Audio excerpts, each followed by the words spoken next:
हमारे चैनल अनवी क्लासेस पर आपका स्वागत है। तो चलिए बिना किसी देरी के इस डेली करंट अफेयर क्विज को शुरू करते हैं। प्रश्न 1।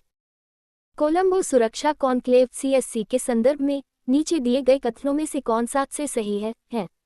ये भारत, श्रीलंका और सेशल्स से बना एक त्रिपक्षीय समुद्री सुरक्षा समूह है। बांग्लादेश और मॉरिशस इसके सबसे हालिया सदस्य हैं। साइबर सुरक्षा और मानवीय सहायता इसके सहयोग के 5 मुख्य स्तंभों में से हैं। आपके विकल्प हैं।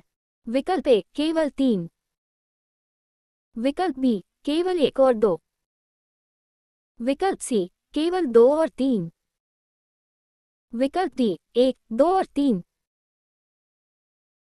सही उत्तर है सी केवल 2 और 3। अगला प्रश्न देखें। प्रश्न 2। क्रोनिक कार्यस्थल तनाव कामकाजी उम्र के वयस्कों में मधुमेह के बढ़ते जोखिम में कैसे योगदान देता है? आपके विकल्प हैं। विकल्प ए यह एक ऑटोइम्यून प्रतिक्रिया को ट्रिगर करता है जो अग्न्याशय में बीटा कोशिकाओं को नष्ट कर देता है। विकल्प बी यह कोर्टिसोल के बढ़े हुए स्तर की ओर जाता है जो सामान्य ग्लूकोज चयापचय को बाधित करता है और केंद्रीय वजन बढ़ने को बढ़ावा देता है। विकल्प सी यह मुख्य रूप से शरीर को इंसुलिन के प्रति प्रतिरक्षित करके टाइप 1 मधुमेह का कारण बनता है। विकल्प डी ये शरीर में एड्रेनालाइन के उत्पादन को कम करता है जिससे रक्त शर्करा प्रोफाइल अस्थिर हो जाता है। सही उत्तर है बी यह कोर्टिसोल के बढ़े हुए स्तर की ओर जाता है जो सामान्य ग्लूकोज चयापचय को बाधित करता है और केंद्रीय वजन बढ़ने को बढ़ावा देता है। अगला प्रश्न देखें। प्रश्न 3। हरमुज जलदमरू मध्य जो एक महत्वपूर्ण समुद्री चोक पॉइंट है किन 2 प्रमुख जल निकायों को जोड़ता है? आपके विकल्प हैं। विकल्प ए लाल सागर और अदन की खाड़ी, विकल्प बी भूमध्य सागर और काला सागर, विकल्प सी फारस की खाड़ी और ओमान की खाड़ी, विकल्प डी अरब सागर और बंगाल की खाड़ी। सही उत्तर है सी फारस की खाड़ी और ओमान की खाड़ी। अगला प्रश्न देखें। प्रश्न 4। लेक तुर्काना के बारे में निम्नलिखित कथनों पर विचार करें। ये दुनिया की सबसे बड़ी रेगिस्तानी झील और सबसे बड़ी क्षारीय झील है। ये पूरी तरह से केन्या में स्थित है और इसका मुख्य जलप्रवाह युगांडा से निकलने वाली नदियों से प्राप्त होता है। हाल के अध्ययनों से पता चलता है कि झील में गिरते जल स्तर से क्षेत्र में भूकंपीय गतिविधि बढ़ सकती है। उपरोक्त कथनों में से कौन सा से सही है? आपके विकल्प हैं।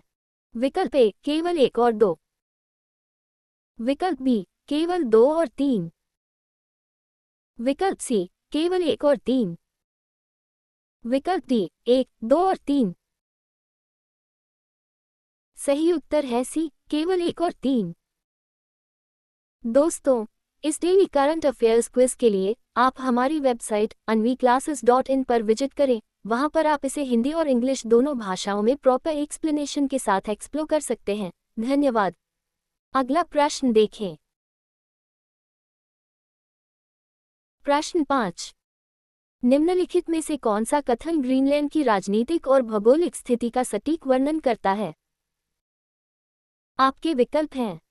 विकल्प ए यह एक स्वतंत्र राष्ट्र है और यूरोपीय संघ का पूर्ण सदस्य है, विकल्प बी ये ऑस्ट्रेलिया के बाद दुनिया का दूसरा सबसे बड़ा द्वीप है, विकल्प सी यह आर्कटिक महासागर में स्थित आइसलैंड का एक संप्रभु क्षेत्र है, विकल्प डी ये व्यापक स्वायत्तता के साथ डेनमार्क साम्राज्य का हिस्सा है और यूरोपीय संघ का सदस्य नहीं है।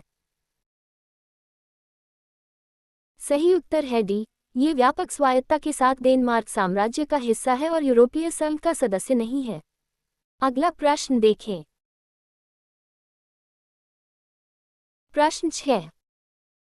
उलगुलान या महान हलचल के संबंध में निम्नलिखित कथनों पर विचार करें। इसका नेतृत्व बिरसा मुंडा ने जमींदारी व्यवस्था और बेगारी प्रथा के खिलाफ किया था। इसका एक प्राथमिक उद्देश्य एक स्वतंत्र मुंडा राज स्थापित करना था। इस आंदोलन का प्रत्यक्ष विधायी परिणाम छोटा नागपुर काश्तकारी अधिनियम 1908 था। उपर्युक्त कथनों में से कौन सा से सही है? हैं आपके विकल्प हैं। विकल्प ए केवल 1 और 2, विकल्प बी केवल 2 और 3, विकल्प सी केवल 1 और 3, विकल्प डी 1, 2 और 3।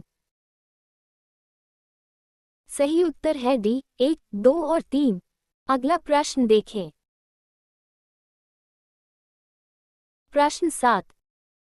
COP30 में हाल ही में लॉन्च किए गए स्वास्थ्य और जलवायु अनुकूलन के लिए बिलियन कार्य योजना के संदर्भ में निम्नलिखित कथनों में से कौन सा से सही है? ये स्वास्थ्य पर विशेष रूप से केंद्रित पहला अंतर्राष्ट्रीय जलवायु अनुकूलन दस्तावेज है। ये जलवायु न्याय और स्वास्थ्य इक्विटी के मूल सिद्धांतों के इर्द गिर्द संरचित है। इसके कार्यान्वयन के लिए धन मुख्य रूप से ग्रीन क्लाइमेट फंड GCF से प्राप्त होता है। आपके विकल्प हैं।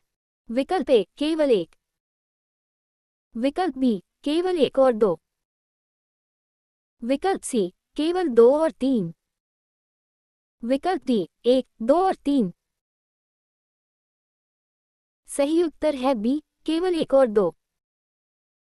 दोस्तों, इस डेली करंट अफेयर्स क्विज के लिए आप हमारी वेबसाइट anviclasses.in पर विजिट करें। वहां पर आप इसे हिंदी और इंग्लिश दोनों भाषाओं में प्रॉपर एक्सप्लेनेशन के साथ एक्सप्लोर कर सकते हैं। धन्यवाद।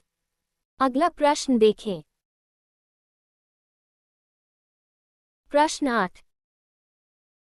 भारत में डिजिटल व्यक्तिगत डेटा संरक्षण DPDP ढांचे के संबंध में निम्नलिखित पर विचार करें। DPDP अधिनियम 2023 भारत के भीतर और भारत के बाहर डिजिटल व्यक्तिगत डेटा के प्रसंस्करण पर लागू होता है, यदि यह भारत में वस्तुओं या सेवाओं की पेशकश के लिए है। नियमों के अनुसार डेटा फिड्यूशियरी से सहमति सूचनाएं स्पष्ट, स्वतंत्र और उद्देश्य विशिष्ट होनी चाहिए। डेटा संरक्षण बोर्ड DPB शिकायतों को दर्ज करने और ट्रैक करने के लिए एक पूरी तरह से डिजिटल संस्थान के रूप में कार्य करेगा। उपर्युक्त कथनों में से कौन सा से सही है? आपके विकल्प हैं। विकल्प ए केवल 1 और 2, विकल्प बी केवल 2 और 3, विकल्प सी केवल 1 और 3, विकल्प डी 1, 2 और 3। सही उत्तर है डी 1, 2 और 3। अगला प्रश्न देखें। प्रश्न 9। सरकारी कामकाज बंद गवर्नमेंट शटडाउन की घटना आमतौर पर अध्यक्षीय प्रणालियों जैसे अमेरिका की विशेषता है, न कि संसदीय प्रणालियों जैसे भारत की। इस अंतर का प्राथमिक कारण क्या है? आपके विकल्प हैं। विकल्प ए संसदीय प्रणालियों में अविश्वास प्रस्ताव होता है जो सरकारी कामकाज बंद होने से रोकता है।